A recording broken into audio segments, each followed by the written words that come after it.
સંસારી જીવના ભાવ મરણો ટારવા કરુણા કરી શરિતા વહાવી સુદાતણી પ્રભુ વીરતે સંજીવની શોષાતી દેખી શરિતને કરુણાભિનારદ કરી મુનિકુંડ સંજીવની સમય પ્રાપ્ત તણે બાજન ભરી કુંદ કુંદ રચ્યું શાસ્ત્ર શાધિયાયમ્રતે પુર્યામ ગ્રંથાદિરાજ તારામાં ભાવો બ્રહ્માંડના ભર્યા અહો વાણી તારી પ્રશમ રસભા વે નિતરતી મોક્ષોને પાતી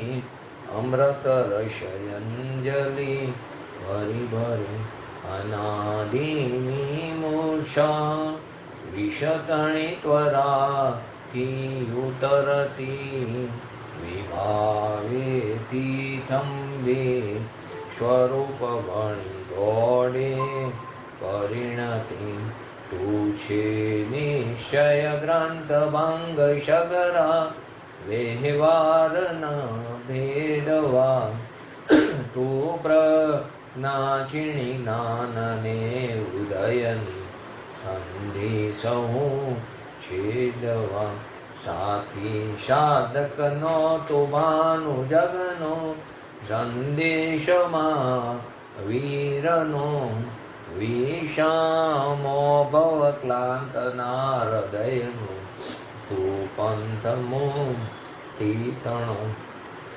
શૂન્યેતને રશની બંધ શિથિલતાય જાણે તને હૃદય જ્ઞાની તણા જણાય તું રૂચ્યતા જગતની રુચિયાર શેષો તુરીજતા શકલ નાયક દેવરીજે બનાવો પત્ર કુંદનના રત્નોના અક્ષરો લખી તથાપી કુંદ સૂત્રોના અંકાએ મૂલ્ય ના કદી તથાપી કાનવાણીના અંકાએ મૂલ્ય ના કદી નમો રીંગટણં નમો શ્રીટણં નમો હૈયરિણં નમો વૈજણં નમો લોહિષવસણં ચત્તારી મંગલમ અર્યંતા મંગલમ સિદ્ધા મંગલમ શાહમ મંગલમ કુલ્લિકંઠોતમો ચત્તારી લોકોતમા અર્યંતા લોકોતમા સિદ્ધા લોકોતમા શાહુ લોકોતમા કુલ્લિકંઠોતમ લોકોતમા ચત્તારી શરણં ભજામિ અર્યંતે શરણં ભજામિ સિદ્ધે શરણં ભજામિ શાહુ શરણં ભજામિ કુલ્લિકંઠોતમો શરણં ભજામિ ઓમ નમો અર્યંતા. પંચલબ્ધિ એની અંદર આપણે છેલ્લી લબ્ધિ ચાલી રહી છે કરણ લબ્ધિ. કરણ લબ્ધિની અંદર અધકરણની એટલે કે અધપ્રવૃત્તકરણની આપણે અંક સદસ્તી પ્રમાણે ગઈકાલે એની અનુકૃષ્ટિ રચના પણ જોઈ. તો તેમાં અંક સદસ્તી એટલે કાલ્પનિક સંખ્યા. તો તેમાં આપણે કાલ્પનિક સંખ્યા પ્રમાણે આખી તેની ગણિત સંખ્યા. તો અધપ્રવૃત્તકરણનો કાર એક અંતર્મુહૂર્ત છે. ત્રણેય કરણમાં અધપ્રવૃત્તકરણ, અપૂર્વકરણ અને અનિવૃત્તિકરણ ત્રણેયનો કાર એક એક અંતર્મુહૂર્ત છે. તેમાં પણ અધપ્રવૃત્તકરણનો કાર સૌથી વધારે એક અંતર્મુહૂર્તમાં, એનો પોતાનો એક અંતર્મુહૂર્ત તે પણ સૌથી વધારે. અપૂર્વકરણનો પણ કાર એક અંતર્મુહૂર્ત પણ તો એ અધપ્રવૃત્તકરણ કરતાં ઓછો છે અને એના કરતાં પણ ઓછો અનિવૃત્તિકરણનો એનો કાર પણ એક અંતર્મુહૂર્ત છે. તો કે આ એક અંતર્મુહૂર્ત જે છે તેને કાલ્પનિક સંખ્યામાં આપણે 16 સમય લીધા અને ત્રિકારવર્તી જે અનંત જીવો છે તેના અધકરણ જે પરિણામ છે ટોટલ એ પરિણામની સંખ્યાને આપણે 3072 લીધી કાલ્પનિક પ્રમાણે. પહેલા સમયમાં જુદા જુદા જીવોની જે વિશુદ્ધિ છે તે તો ભિન્ન ભિન્ન હોય છે. એમાં સૌથી જગનીય વિશુદ્ધિને આપણે પહેલો ક્રમાંક આપ્યો. તે કરતાં અધિક વિશુદ્ધિ, તેના કરતાં અધિક વિશુદ્ધિ એવો અન્ય એક પરિણામ બીજા ક્રમાંક ઉપર છે. તેના કરતાં પણ એક વિશુદ્ધિ વધારે એવો પરિણામ ત્રીજા ક્રમાંક ઉપર છે. તો પહેલા સમયની અંદર સંભવિત જે પરિણામોની સંખ્યા છે તે કેટલી જ આપણે લીધી હતી? 162 કાલ્પનિક સંખ્યા પ્રમાણે, અંક સદસ્તી પ્રમાણે પહેલા સમયના બધા પરિણામોની સંખ્યા ટોટલ 162 લીધી હતી. હવે એના આપણે 4 ગ્રુપ કરવા છે. તો પહેલા ગ્રુપ કરતા બીજા ગ્રુપમાં એક પરિણામ વધારે, બીજા ગ્રુપ કરતા ત્રીજામાં વધારે, ત્રીજા કરતા ચોથામાં. આમ પહેલા કરતા બીજામાં એક, પહેલા કરતા ત્રીજામાં 2 અને પહેલા કરતા ત્રીજાની અંદર 3 પરિણામ વધારે. તો 3 + 2 + 1 એટલે 6 ઈ ચય ઘન થયું. હવે જે ચય ઘન થયો તેને 162 માંથી માઇનસ કરો એટલે 156, એના 4 ભાગ કરો એટલે કે 39. તો જે 4 ગ્રુપ પાડવા છે તેમાં પહેલા ગ્રુપમાં, પહેલા સમયના પહેલા ગ્રુપ અથવા પહેલા ખંડમાં 39 પરિણામ, તે 1 નંબરથી 39 નંબર સુધીના પરિણામ. પહેલા સમયના બીજા ખંડમાં 40 થી 79 સુધીના પરિણામ. પહેલા સમયના ત્રીજા ખંડમાં 80 થી 121 નંબર સુધીના 120 નંબર સુધીના પરિણામ. અને પહેલા સમયના ચોથા ખંડની અંદર 121 થી 142 એમ ટોટલ 42 પરિણામ. તેવી જ રીતે બીજા સમયની અંદર ટોટલ પરિણામોની સંખ્યા કેટલી લેવાની? બીજા સમયની અંદર ટોટલ પરિણામોની સંખ્યા કેટલી લેવાની? બોલો. 166. બરાબર. 166 માંથી 6 ચય ઘન બાદ કરો એટલે 160. 160 ના 4 ભાગ કરો એટલે કે 40. એટલે બીજા સમયના શરૂઆત પહેલા ગ્રુપની 40 પરિણામથી થશે. પછી બીજું ગ્રુપ 41, ત્રીજું ગ્રુપ 42 અને ચોથું ગ્રુપ 43. તો બીજા સમયમાં 40, 41, 42, 43. પહેલા સમયમાં 39, 40, 41 અને 42. હવે તેની અંદર 40 થી ચાલુ કરવાના પરિણામ. તો ક્યાંથી ચાલુ થશે? તો કે 40 થી 79 સુધીનું પહેલું, પછી 80 થી 120, પછી 121 થી 162 અને 163 થી 205. એવી રીતે ત્રીજો સમય લો તો ત્રીજા સમયમાં આવી જ રીતે ગ્રુપ પાડો તો પહેલા 170 પરિણામ, ટોટલ પરિણામ 4 વધ્યા. સમાન રીતે 4 ચય ગણ્યા છે આપણે, તો 170, એમાંથી 6 બાદ કરો એટલે 164, એના 4 ભાગ કરો એટલે 41. તો 41, 42, 43 અને 44 ત્રીજા સમયમાં. આમ કરતા કરતા 16 સમય સુધી આપણે લીધા હતા. તો પહેલી વસ્તુ છે, પહેલા સમયમાં 39, 40, 41 અને 42. તો કે પહેલા સમયમાં એમાં જગન્ય વિશુદ્ધિ વાળું પરિણામ 1 છે અને પહેલા સમયનો ઉત્કૃષ્ટ વિશુદ્ધિ વાળો પરિણામ કેટલો છે? તો કે તે 162 છે પહેલા સમયનો. હવે પહેલા સમયના પહેલા ખંડનો જગન્ય 1 અને પહેલા સમયના પહેલા ખંડનો ઉત્કૃષ્ટ 39. તો 1 નંબર કરતા 39 નંબરના પરિણામની વિશુદ્ધિ વધારે છે.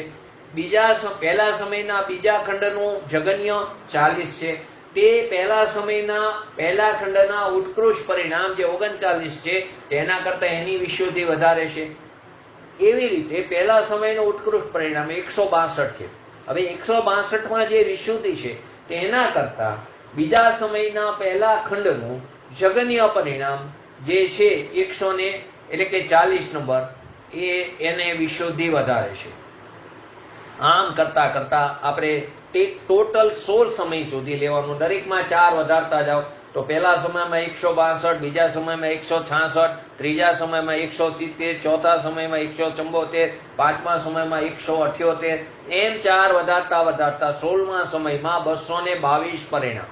ટોટલ કેટલા પરિણામ થાય? 222. એના 6 ચય ઘન બાદ કરો એટલે 216. 216 ના 4 ભાગ કરો.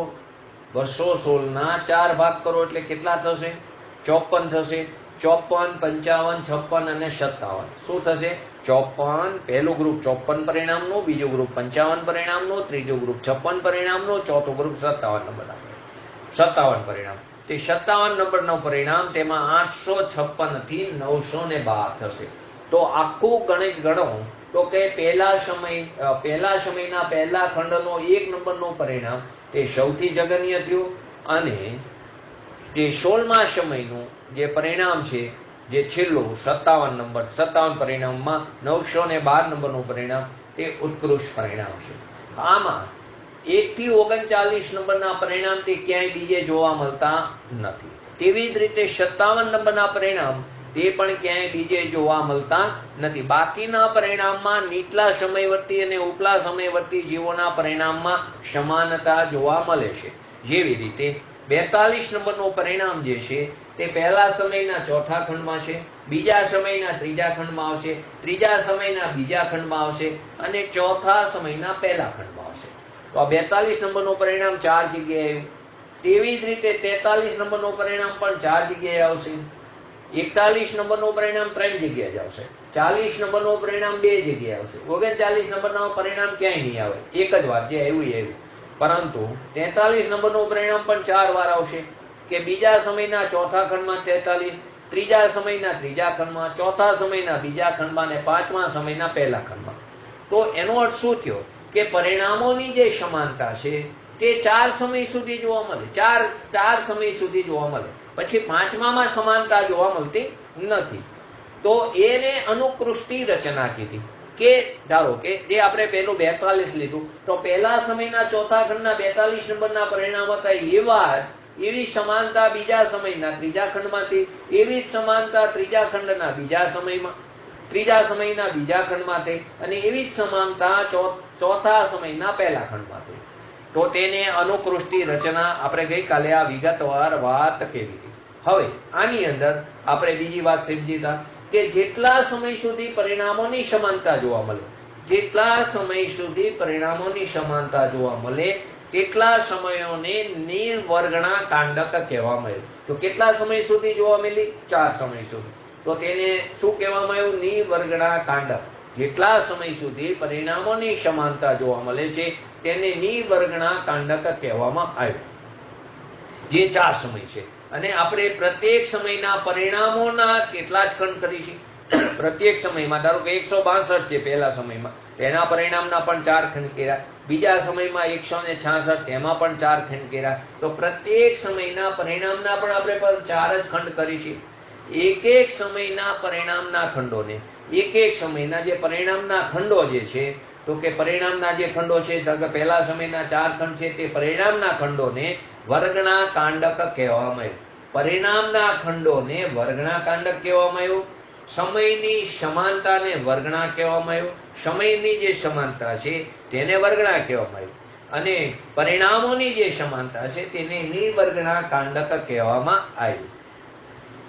એક સમયના જે ખંડ બતાવ્યા છે તે આવી રીતે શાસ્ત્રમાં આડી લીટીમાં બતાવ્યા છે, જેને તિર્યંક ગચ્છ કહેવામાં આવે છે. શાસ્ત્રમાં શબ્દ હોય તિર્યંક ગચ્છ, તો સમજવું કે એક સમયના જે ખંડ છે, ધારો કે 4 ખંડ કર્યા આપણે 39, 40, 41, 42, તે આમ સીધી લીટીમાં બતાવે, તેને તિર્યંક ગચ્છ.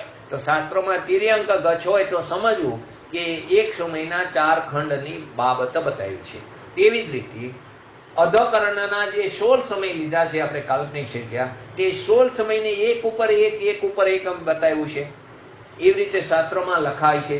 તેને ઉર્ધ્વગચ્છ એવો શબ્દ મૂક્યો. ઉર્ધ્વગચ્છ શબ્દ મૂક્યો હોય જ્યાં કરણ લબ્ધિના પરિણામોની અપેક્ષાએ જ્યાં ઉર્ધ્વગચ્છ શબ્દ મૂક્યો હોય ત્યાં તેમ સમજવું કે તેના જે સમય છે તેને એક ઉપર એક સમય બતાવ્યા છે. જે તેના પરિણામોનો જે ટોટલ સમય છે એક અંતર્મુહૂર્તનો, તેના એક ઉપર એક એવી રીતે તે પરિણામોની જે એક ઉપર એક જે લખાય છે તેને ઉર્ધ્વગચ્છ કહેવામાં આવ્યું છે.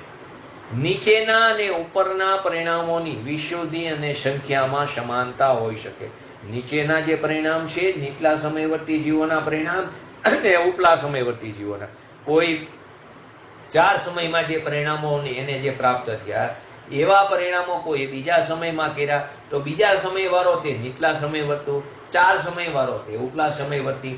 તો નીચેના અને ઉપરના સમયોની પરિણામોની જે સમાનતા અને તેની જે વિશુદ્ધિ છે તે વિશુદ્ધિ અને સંખ્યામાં સમાનતા હોઈ શકે છે. ઉપલા અને નીચલા સમયવર્તી પરિણામોની વિશુદ્ધિ અને સંખ્યામાં સમાનતા હોઈ શકે છે, જેને આપણે અનુકૃષ્ટિ રચના કહેવામાં આવ્યું. આ સમાનતા ભિન્ન જીવોના એટલે કે અલગ અલગ પ્રકારના જીવોની અપેક્ષાએ કીધી. આ સમાનતા અલગ અલગ જીવોની અપેક્ષાએ કહેવામાં આવી છે અને એક જીવની અપેક્ષાએ તો હર સમયે તેના પરિણામોમાં અનંત ગુણી વિશુદ્ધિ થતી જાય, ત્યાં સમાનતા હોતી નથી. પણ ભિન્ન જીવોની અપેક્ષાએ તેની વિશુદ્ધિ અને તેની સમાનતા કહેવામાં આવી છે. ધારો કે કોઈ જીવ પહેલા સમયમાં છે અને એ જીવ બીજા સમયમાં આવે તો એની વિશુદ્ધિ અનંત ગુણી વધી જાય, એમાં સમાનતા નથી. પરંતુ કોઈ જીવ બીજા સમયમાં જે એના પરિણામોની સંખ્યા અને વિશુદ્ધિ છે તેવી જ વિશુદ્ધિ કોઈ બીજા જીવને પહેલા સમયમાં છે તેને અનુકૃષ્ટિ રચના કહેવામાં આવી. તેને સમાનતા જે આવી તે ભિન્ન ભિન્ન પ્રકારના અથવા તો નાના પ્રકારના એટલે કે દરેક પ્રકારના જીવોમાં અપેક્ષાએ તે કહેવામાં આવી છે. એવી જ રીતે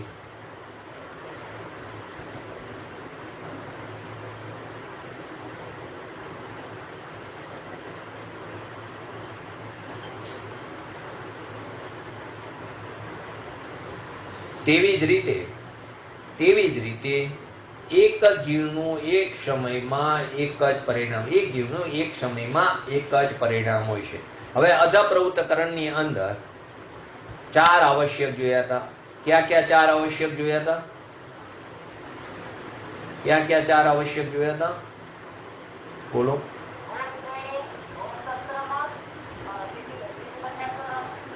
અધકરણની વાત ચાલે છે. અધકરણમાં ક્યાં 4 આવશ્યક જોવા મળ્યા હતા? બોલો જયંતિભાઈ. નિકુંજભાઈ. સમયે સમયે અનંત ગુણી વિશુદ્ધિ વધતી જાય. જીવની વિશુદ્ધિ પહેલા સમય કરતા બીજા સમયમાં અનંત ગુણી વધારે, બીજા સમય કરતા ત્રીજા સમયમાં અનંત ગુણી વિશુદ્ધિ વધારે છે. આમ અંતર્મુહૂર્ત કાળમાં હર સમયની વિશુદ્ધિ અનંત ગુણી વિશુદ્ધિ વધતી જાય છે. પહેલું. બીજું આવશ્યક હતું સ્થિતિ બંધાપસરણ. બીજું આવશ્યક શું હતું? સ્થિતિ બંધાપસરણ. જે પ્રાયોગિક લબ્ધિમાં આપણે સમજ્યા હતા તેમાં જુદા ઘટતા પ્રમાણમાં નવો સ્થિતિબંધ કર્મો જે નવા બંધાય છે તેમાં ઘટતો સ્થિતિબંધ થાય છે. એ સ્થિતિબંધ ઘટતો જાય. આવા હજારો સ્થિતિબંધ થાય, આવા હજારો સ્થિતિબંધાપસરણ થાય છે. ત્યારે એટલે કે પ્રત્યેક પલ્યના સંખ્યાત્મક ભાગ જેટલી એની અંદર ઘટ થાય છે. તેથી અધકરણની શરૂઆતમાં જે સ્થિતિબંધ થતો હતો અને અધકરણના અંતિમ સમયમાં જે સ્થિતિબંધ થાય છે તે સંખ્યાત્મક ભાગ જેટલો ઓછો થાય છે. કેમ કે નવો સ્થિતિબંધ ઘટતો જ જાય છે, સંખ્યાત્મક ભાગ જેટલો ઘટતો જાય છે, જેને અહીં અત્યારે આપણે સ્થિતિબંધાપસરણ કહેવામાં આવ્યું. જે જીવ પ્રથમોપશમ સમ્યક્તોની પ્રાપ્ત કરી પહેલાથી 5મા ગુણસ્થાનમાં જાય તેના કરતા પણ સંખ્યાત્મક ભાગ જેટલો સ્થિતિબંધ. તો કે જે અત્યારે હજી જેને સમ્યક્તોની પ્રાપ્તિ થઈ નથી એને જે અત્યારે સ્થિતિબંધાપસરણ થાય છે તેના કરતા પણ સંખ્યાત્મક ભાગ જેટલો દેશ સંયમ ગુણસ્થાનમાં ગયેલો જીવ એટલે કે શ્રાવકનું ગુણસ્થાન જે કહે છે 5મું ગુણસ્થાન વિરત તે ગુણસ્થાનમાં જે જીવ પ્રવેશ કરે છે તેને એના કરતા પણ સંખ્યાત્મક ભાગ જેટલો સ્થિતિબંધાપસરણ એટલે કે સ્થિતિબંધ શેષ રહે છે. તેવી જ રીતે જે જીવ પહેલેથી 7મા ગુણસ્થાનમાં જાય છે, પહેલામાંથી ડાયરેક્ટ 7મા ગુણસ્થાનમાં જાય છે તેનો સ્થિતિબંધ પણ તેના કરતા પણ સંખ્યાત્મક ભાગ જેટલો ઓછો થાય છે. એટલે કે સ્થિતિબંધ અહીંયા સ્થિતિ એટલી ઓછી થઈ જાય છે. ત્રીજું. પ્રશસ્ત પ્રકૃતિમાં અનંત ગુણો વધતો એવો ચતુસ્થાનગત બંધ થાય છે. તો ચતુસ્થાનગત બંધ, પહેલી વસ્તુ પ્રશસ્ત પ્રકૃતિ ક્યાં હોય છે? પ્રશસ્ત પ્રકૃતિ ક્યાં હોય છે? બોલો નિકુંજભાઈ, સંગીતાબેન, અમિતાબેન, બોલો. સ્નેહલ, બોલો, જવાબ દો. સ્થિતિબંધ એટલે કે પ્રશસ્ત પ્રકૃતિમાં અનંત ગુણો વધતો એવો ચતુષ્ટાંગત બંધ થાય છે. તો આ પ્રશસ્ત પ્રકૃતિ પહેલા તો ક્યાં હોય છે? ક્યાં કર્મોમાં હોય છે?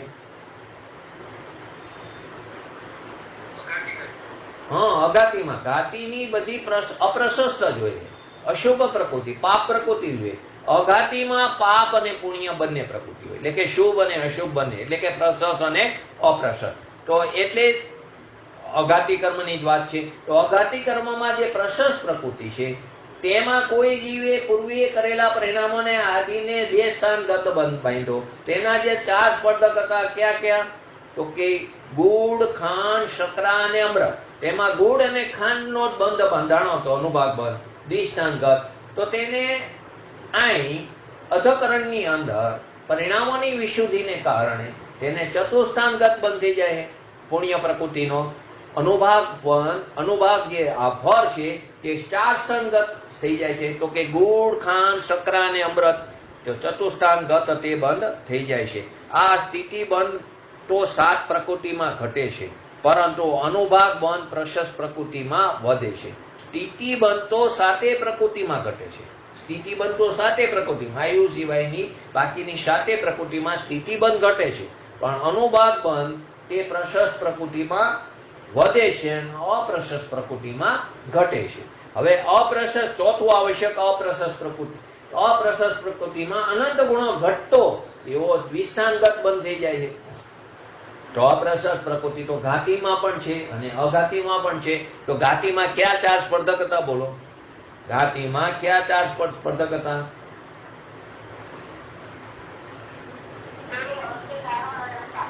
સેલ, અસ્થિ, કાષ્ઠ અથવા તો દારૂ અને લત્તા. તો તેને જે 4 સ્થાનગત, 2 સ્થાનગત હતો, સેલ, દારૂ અને લત્તા, અનંત ગુણો, એનો શું થયો? અપ્રશસ્ત પ્રકૃતિનો અનંત ગુણો ઘટ્યો.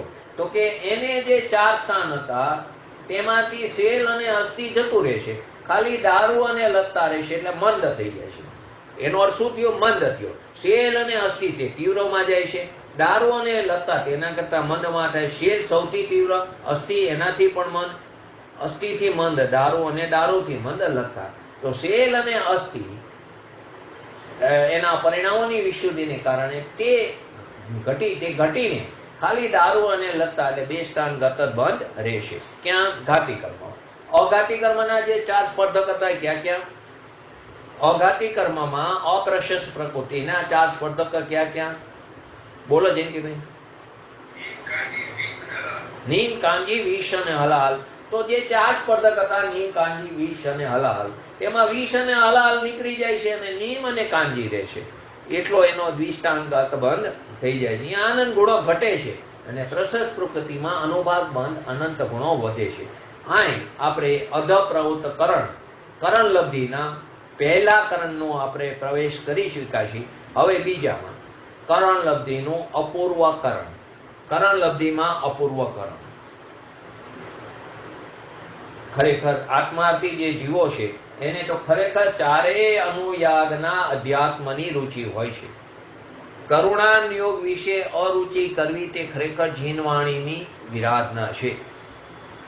પંચ લબ્ધિમાં કરુણાનિયોગની વાત આવે છે. ઘણાને આ પ્રકરણો હાર્ડ લાગે તો તેનાથી અરુચિ તો ખરેખર જીનવાણીની વિરાધના થાય છે. જીનવાણીની વિરાધના એટલે સર્વજ્ઞની સર્વજ્ઞતાની વિરાધના.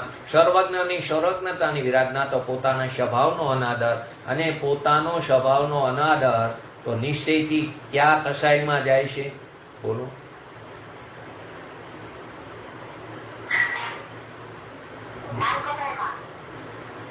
પોતાના સ્વભાવનો અનાદર કરવો ક્યાં કસાયમાં જાય? બોલો. હા, અને ક્રોધ કસાયમાં જાય છે.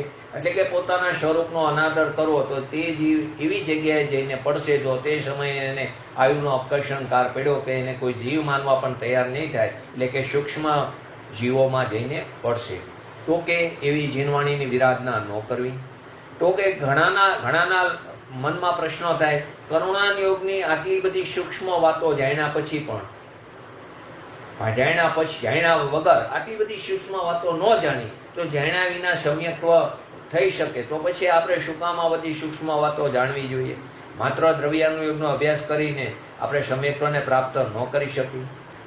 તો કે સમ્યક્ત્વને પ્રાપ્ત કરવું એ જ આપણું પહેલું તો પ્રયોજન છે આ પર્યાયમાં. તો કે દ્રવ્યાનુયોગ તો કાર્યકારી છે, પ્રયોજનભૂત છે, પણ કરુણાનિયોગના સૂક્ષ્મ વર્ણનથી, કરુણાનિયોગના સૂક્ષ્મ નિરૂપણથી, સૂક્ષ્મ વિવેચનથી દ્રવ્યાનુયોગના જેટલા સિદ્ધાંતો છે તેને પુષ્ટિ મળે છે. એનાથી ઉપયોગ તીક્ષ્ણ બને છે, બુદ્ધિ તીક્ષ્ણ બને છે, ઉપયોગને અંદર પ્રવેશવાનું કામ થાય છે. કરુણાનિયોગને સમજતા બુદ્ધિની તીક્ષ્ણતા વધે છે, જેથી દ્રવ્યાનુયોગના સિદ્ધાંતને પણ પુષ્ટિ મળે છે. આપણું જે જ્ઞાન છે તેની અંદર પણ એની જે દ્રઢતા છે તે પણ એની અંદર પણ વિશ્વાસ વધતો જાય છે, એનું શ્રદ્ધાન વધતું જાય છે. આપણને મોક્ષ માર્ગ અને મોક્ષની રુચિ છે, પોતાના શુદ્ધાત્માની આપણને રુચિ છે, તો તેના સંબંધી આપણે સર્વ માહિતી પ્રાપ્ત કરી લેવામાં પણ એટલી જ રુચિ હોવી જરૂરી છે. મોક્ષ માર્ગની પણ રુચિ છે અને મોક્ષની પણ રુચિ છે, તો તેના સંબંધી જેટલી પણ માહિતી છે તે કરી લેવામાં પણ આપણે એટલી જ રુચિ દાખવવી જોઈએ. આપણે ક્રિકેટનું એક્ઝામ્પલ આપ્યું હતું. કોઈને ક્રિકેટનો રસ હોય તો ખાલી સ્કોર જોઈ લે, કોણ જીતું કોણ હાર્યું, એમ નથી કરતા. બસ આખી મેચ જોવે, પછી એની હાઇલાઇટ જોવે, પાછું એને બોલ ટુ બોલ ફરીવાર જોવે, પાછું એટલું બાકી હોય તો બીજે દિવસે પેપરમાં પણ વાંચે. તો કે ત્યાં બધું કરી છે, અને જ્યાં શાસ્ત્રની વાત આવે, આગમની વાત આવે તો કે નહીં, અમારે ખાલી દ્રવ્યનું તો તે ખરેખર બરાબર નથી. તો આપણે અપૂર્વકરણ ની વાત આજે કરી. અપૂર્વકરણ એટલે અહીંયા પણ પરિણામોની વિશુદ્ધિ, જેમ અધકરણમાં હતું તેમ અહીંયા પણ પરિણામોની વિશુદ્ધિ હર સમયમાં અનંત ગુણી વધતી જાય છે. અધપ્રવૃત્તકરણની જેમ જ અપૂર્વકરણમાં પણ હર સમયે પરિણામોની વિશુદ્ધિ અનંત ગુણી વધતી જાય છે. તેને કારણે અપૂર્વ પરિણામ થાય છે. શું થાય છે? અહીં પરિણામોની વિશુદ્ધિ હર સમયમાં અનંત ગુણી વધતી જાય છે. તેને કારણે અપૂર્વ એટલે કે નવા જે પૂર્વે થયા નહોતા એવા, અપૂર્વ એટલે પૂર્વે ન થયું હોય એવા અપૂર્વ પરિણામ થાય છે. એનો અર્થ શું થયો? નીચલા સમયવર્તી જીવો અને ઉપલા સમયના કોઈ પણ જીવોના પરિણામ કદી પણ સમાન હોઈ શકતા નથી. એટલે ક્યાંય અનુકૃષ્ટિ રચના થતી નથી. ફરીવાર, પરિણામોની વિશુદ્ધિ હર સમયમાં અનંત ગુણી અહીં વધતી જ જાય છે. એને કારણે હર સમયે અપૂર્વ પરિણામ થાય છે. એટલે કે નીચલા સમયવર્તી જે જીવો છે તેના પરિણામો અને ઉપલા સમયવર્તી જીવોના પરિણામ ક્યારે પણ સમાન હોઈ શકતા નથી. કેમ કે હર સમયે અપૂર્વ પરિણામ થાય છે. એટલે કે અહીં અનુકૃષ્ટિ રચના થતી નથી. ભિન્ન સમયવર્તી અનેક જીવોના અલગ એટલે ભિન્ન સમયવર્તી એટલે અલગ સમયવાળા અનેક જીવોના પરિણામ ભિન્ન જ હોય છે. એટલે કે કોઈ જીવ પહેલા સમયવાળો હોય, કોઈ જીવ બીજા સમયમાં અપૂર્વકરણમાં આવ્યો, કોઈ જીવ ત્રીજા સમયમાં આવ્યો, કોઈ જીવ ચોથા સમયમાં આવ્યો.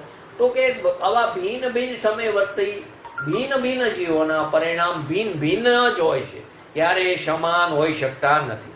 ઓલામાં શું હતું? કોઈને બીજા સમયના જે પરિણામ હોય એવા જ પરિણામ કોઈને પહેલા સમયમાં હોય, કોઈને ત્રીજા સમયમાં પણ હોઈ શકે. તો ભિન્ન જીવોના ભિન્ન સમયમાં પરિણામોની સમાનતા હતી, જેને આપણે અનુકૃષ્ટિ રચના કીધી.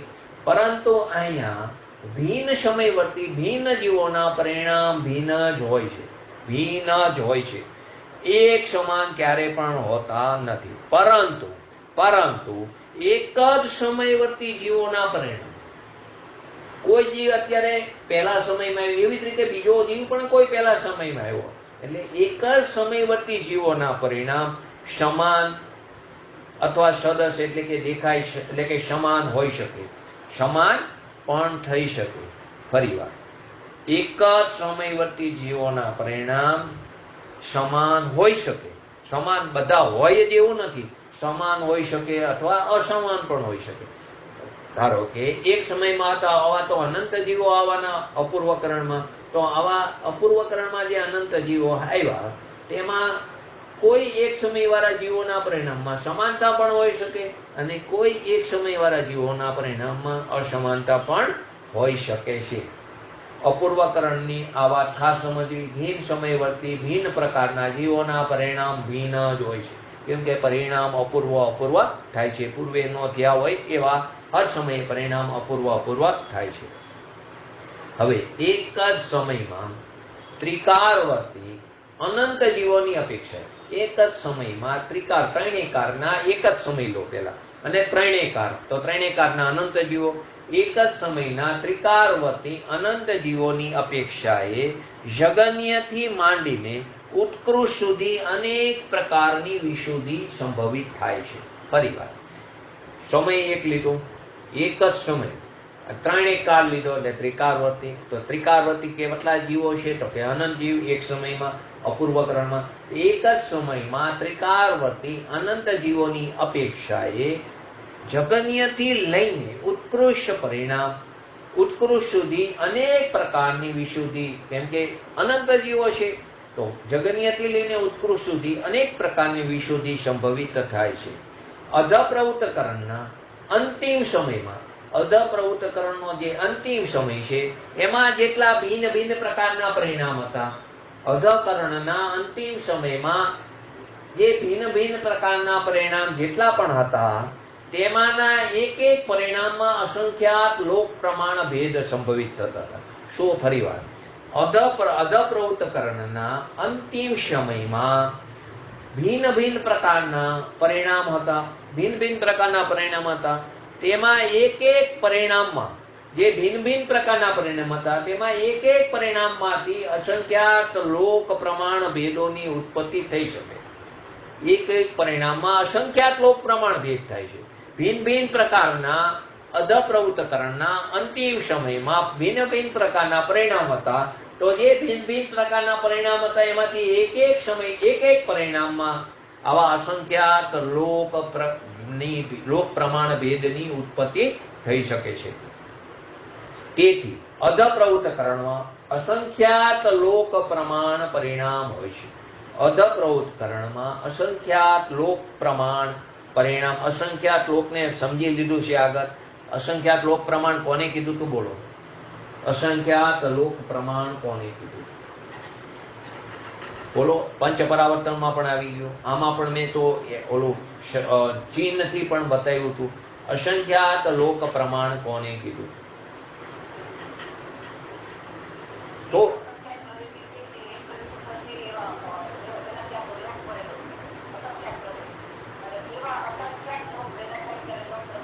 સરસ સરસ, એકદમ સરસ.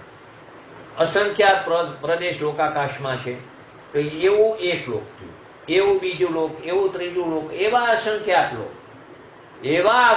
લોક પ્રમાણ કેટલા છે? અધપ્રવૃત્તકરણના પરિણામ હોય છે. હવે એની સાથે અપૂર્વકરણમાં જે એના પરિણામ છે, જે અધપ્રવૃત્તકરણમાં અસંખ્યાત લોક પ્રમાણ, તો અધપ્રવૃત્તકરણથી માં અસંખ્યાત લોક પ્રમાણ અને અપૂર્વકરણમાં બધા પરિણામ અસંખ્યાત લોક ગુણ્યા અસંખ્યાત લોક હોય છે. અસંખ્યાત લોક ગુણ્યા અસંખ્યાત લોક હોય છે. એટલે કેવા થયા? એના કરતા અનંત ગણા વધી ગયા. અધપ્રવૃત્તકરણમાં પરિણામ અસંખ્યાત લોક પ્રમાણ હતા. હવે અપૂર્વકરણમાં બધા પરિણામ તો અસંખ્યાત લોક ગુણા અસંખ્યાત લોક હોય છે. બરાબર? આટલું યાદ રહ્યું. પ્રથમ સમયમાં, હવે અપૂર્વકરણમાં પ્રથમ સમયમાં